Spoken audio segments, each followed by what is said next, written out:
Et salut à tous, c'est CZ, on se retrouve pour le premier épisode de ma nouvelle série de tutoriels pour apprendre tout simplement à faire une image 3D. Donc bon, c'est des tutoriels qui vous m'avez vraiment beaucoup demandé, donc écoutez, je vais exaucer votre souhait dans cette nouvelle série que j'ai nommée CDVI 3D.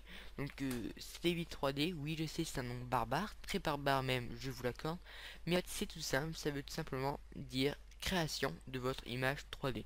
Donc bon, ça va se décomposer en plusieurs épisodes, je dirais même beaucoup d'épisodes. Donc là c'est le premier pour le décor. Donc on va apprendre à créer un décor ou encore en emporter un directement de Minecraft. Donc écoutez, on va déjà voir comment créer un décor nous-mêmes. Donc bon, pour cette série tutoriel, je vous conseille d'utiliser la même que moi. Enfin, si vous êtes débutant, mais si vous êtes un petit peu connaisseur de ce logiciel qu'est Cinema 4D, vous pouvez tout simplement changer de taille. Là, je vous conseille vraiment, pour être sûr de ne pas avoir de problème, pour pouvoir faire exactement ce que je fais. Et si vous n'avez pas vraiment envie de faire des calculs par la suite, mais bon. Donc, on va déjà créer un cube, hein, donc voilà, vous m'avez vu faire, hein, je vais pas vous expliquer, allez voir mes autres tutoriels s'il y a un problème. Et là, on va pas texturer, on va juste vous montrer. Donc, moi, la taille 64, 64, 64, voilà. Et si je bafouille, hein, c'est juste que bon, j'ai beaucoup parlé et je vais avoir la grosse sèche à la fin. Donc on va pas texturer comme je vous disais les cubes parce que ça va être trop long, mais on va juste voir comment faire pour tout simplement en fait les déplacer. Donc les déplacer sur par exemple voilà, j'ai mon cube, je veux le déplacer de à droite là par exemple, hop, on va le dupliquer, CTRL C, CTRL V, hop, on le renomme 1 et je veux le déplacer par exemple là, hop, je le mets là. Mais si je fais rendu, vous voyez en fait, on va déplacer un peu, ouais. C'est très dur par exemple d'accéder pile pour que ce soit, pour que ce ne soit pas en fait à côté. Vous voyez à chaque fois il y a un petit trait ou autre, c'est très embêtant. Alors comment on va faire? Tout simplement, on va cliquer sur l'outil de déplacement, raccourci E, magnétisme, quantification activée et échelle, vous allez mettre la taille de votre cube. Comme ça maintenant si je donc le copie-colle, et ben il va tout simplement en fait se déplacer de la taille du cube. Donc bon, c'est très utile parce que comme ça permet de faire des maps sans avoir vraiment besoin, je veux dire, à chaque fois d'aller dans la position pour modifier, d'essayer de mettre pile poil dessus, hein. C'est vraiment très utile. Donc là, c'est la première méthode. Donc nouveau, hop. La deuxième méthode, c'est tout simplement en fait d'utiliser un logiciel tel que Mindways ou JMC2 objets. Donc moi, je vous conseille Mindways simplement parce qu'il est assez simple d'utilisation. Il n'utilise que trois tours différentes pour importer une map, dont une qu'on peut enlever. Et donc il est vraiment, oui, très simple et gratuit. Alors le seul défaut que je vois vraiment, c'est que certains blocs ne sont pas très bien importés. Pour vous expliquer, pour ceux qui ont déjà vu mon speedart sur Apocalypse Craft, ils ont vu que les barres, donc les iron bars en fait, hein, les barres de fer, au lieu que ce soit donc des lignes, je sais pas comment vous expliquer en clair, au lieu que ce soit un cube, hop, je vais vous le faire vite fait. 64, 64, au lieu que ça fasse cette forme là à peu près, ça donnait simplement en fait un cube avec sur les faces bah, tout simplement en fait la texture des barreaux. Donc ça n'allait vraiment pas du tout. Oups, excusez. Donc bon, peut-être qu'ils ont corrigé ce problème, moi, peut-être qu'ils ont sorti une nouvelle version. Mais honnêtement, c'est le seul problème que je vois. Donc on est déjà à 3 minutes, ok. Ça va être très court, hein, c'est juste histoire de vous montrer. Donc, eh bien, simplement en fait, pour le télécharger, vous allez sur leur site, donc Mindways. Je vous mettrai le lien dans la description. Vous allez dans Mindways, donc cliquez ici. Vous allez donc là, vous pouvez lire un petit peu histoire de voir ce qu'on peut faire avec, hein. Si vous êtes bon en anglais ou alors traduire simplement. Donc vous allez dans Download for PC ou for Mac, ça dépend. Moi pour PC. Donc là ça a téléchargé, bon moi je vais annuler. Vous attendez le téléchargement, vous ouvrez. Enfin bon là je vais pas ouvrir celui-là. Donc là vous ouvrez, vous extrayez en double cliquant sur le X et en cliquant simplement sur extraire le tout. Et voilà en fait simplement. Donc vous faites ça et finalement bah vous vous retrouverez avec un dossier. Donc je vais aller chercher moi Mindwise. Hop, on vous retrouvera avec un dossier comme celui-ci. Donc avec plusieurs texture packs, des liens Google Chrome et un texte. Donc excusez-moi juste 2 secondes. Donc voilà, excusez-moi, c'est juste que bon, à force de me parler, j'ai la gorge sèche, donc bon, fallait que je bois un petit coup et je voulais vous épargner le glou-glou de l'eau qui descend très très mélodiquement dans ma gorge. Enfin bon, donc vous avez ce dossier, donc Mindways, hop là, dans Download. Donc vous double-cliquez sur le X, donc l'exécutable, exécuter. Ok, bon là c'est juste parce qu'en fait j'ai une map qui n'est pas importée en format Anvil, donc depuis la 1.2, oui, la version 1.2 de Minecraft. Il y a un nouveau type de format pour les maps, hein, donc bon, c'est le Anvil et en clair ils me préviennent que je n'ai pas toutes mes maps au bon format. Donc en clair, donc vous ouvrez Mindways et vous avez cette petite fenêtre. Donc là vous dites que faire, notamment vous allez dans File, Open World et là vous allez en choisir. Donc, par exemple pour moi j'ai tout ça. Je vais par exemple choisir, allez, Creative Eldaria by Orient Sama, donc une map que j'adore. Donc pour zoomer et dézoomer, vous aussi en fait la molette de votre souris. Pour vous déplacer, c'est clic gauche. Donc bon, là ça met un peu de temps vu qu'il y a beaucoup de blocs. Et pour sélectionner, excusez-moi, la zone à exporter, c'est simplement en fait clic droit et vous glissez. Donc là c'est très très simple. Donc oui, là il me dit ça pour en fait pour que tous les blocs qui sont visibles là sur la map, ils soient mis. Donc en fait là vous pouvez modifier donc la hauteur maximum, c'est-à-dire donc là c'est vraiment c'est de en fait là, excusez-moi là j'ai un peu de mal. Donc pour vous dire, max height en fait c'est simplement donc à partir de là c'est la hauteur maximum de la map, d'accord? Ici, donc là c'est la hauteur, la sélection. Donc ici la sélection c'est au niveau 0, donc à la bedrock. Là, plus vous augmentez. Par exemple là, si je fais 0, c'est-à-dire que j'ai 255 blocs qui sont sélectionnés. Donc là, je vais avoir une sélection en hauteur 255 blocs. Je sais pas si vous comprenez, mais en fait c'est très simple, hein. C'est juste que j'ai du mal à m'exprimer là. Enfin bref. Donc vous pouvez tout simplement aller après dans View. Donc dans Nether ou Un pour voir l'Ender.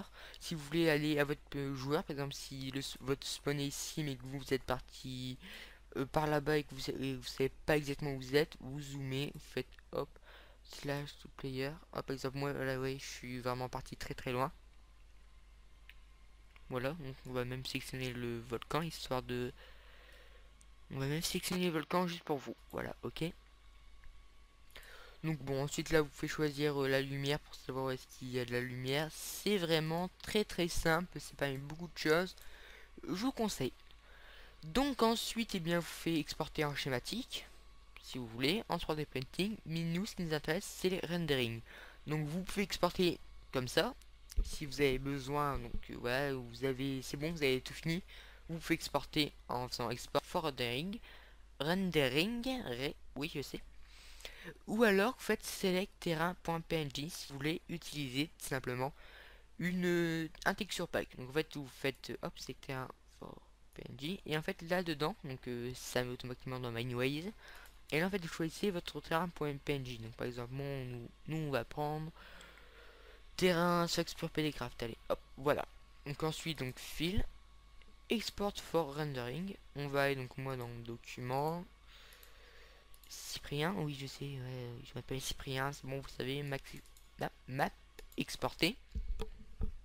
Et on va appeler ça tutoriel 1.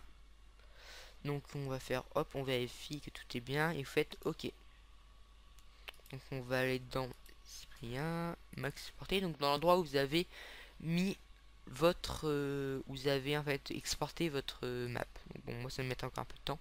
Donc là je vous laisse admirer mais tous mes projets, hein, tous mes C4D, donc de tout quasiment tous mes speed art, Nachu, iPlay, Cube Team, Devil, si là vous l'avez pas vu, Apocalypse Craft, ah, il était là. Enfin bon, beaucoup de choses quoi. Donc comme je regarde j'ai le temps, ok, donc c'est bon, on a le temps.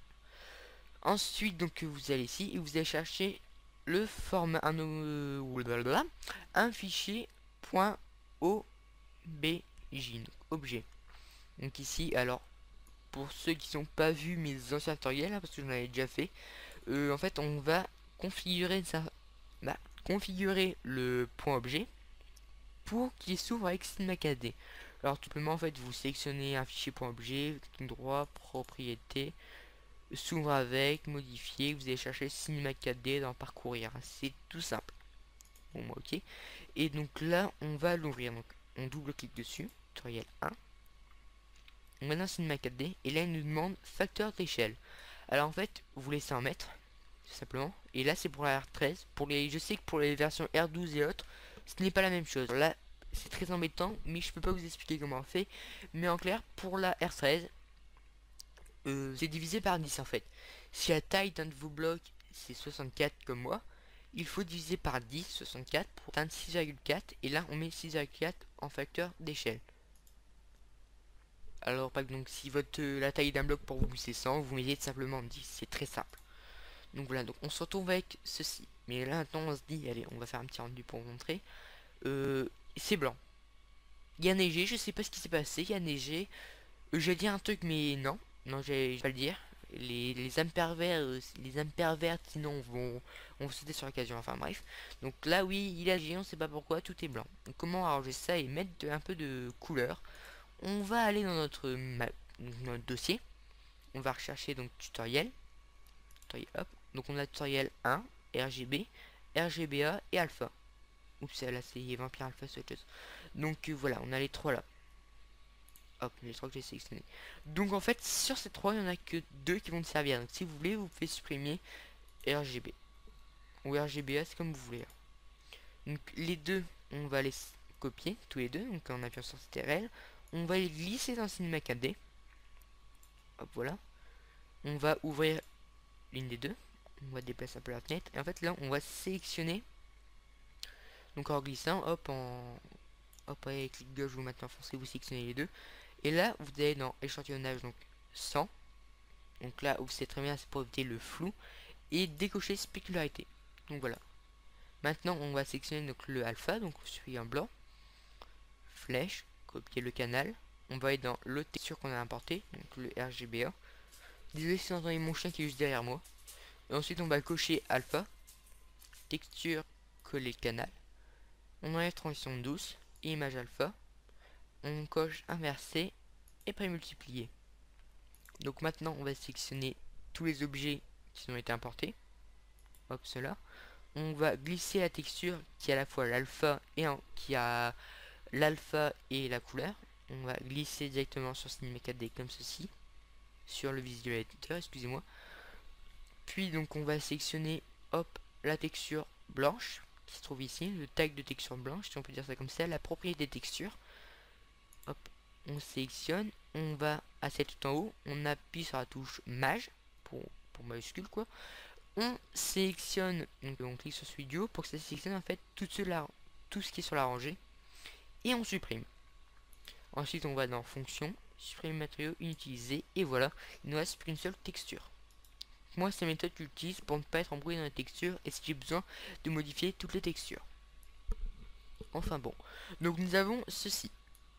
Hop, donc c'est beau, c'est magnifique et il y a la couleur, il y a eu du soleil et la neige a fondu. Donc voilà, c'est vraiment comme ça qu'on importe une map. Bon, on va pas s'attarder là-dessus. Écoutez, c'est vraiment tout ce qu'il y avait à dire pour ce tutoriel. Écoutez, pour ce premier épisode, parce que bon, c'est vraiment tout ce qu'il y a à savoir pour faire un décor. Donc les liens simplement, les liens sont dans la description et voilà quoi. Donc au final j'espère que ce tutoriel vous aura plu. Je m'excuse d'avoir bafouillé, de m'être trompé, mais bon voilà, il est un peu tard quand même. Je viens à peine de finir de faire mes devoirs et d'un coup j'étais là, je me suis dit, oh, le tutoriel, ils vont m'en vouloir, sauf que j'ai dit avec des amis que je le ferai ce soir, donc bon. En tout cas j'espère quand même que vous aurez aimé, que vous continuerez à suivre, que vous adhérez au projet. En tout cas ça je suis sûr que vous allez adhérer à ce tutoriel, ça j'ai pas de doute là-dessus. Et bon, alors écoutez, je vous dis au revoir et à une prochaine fois.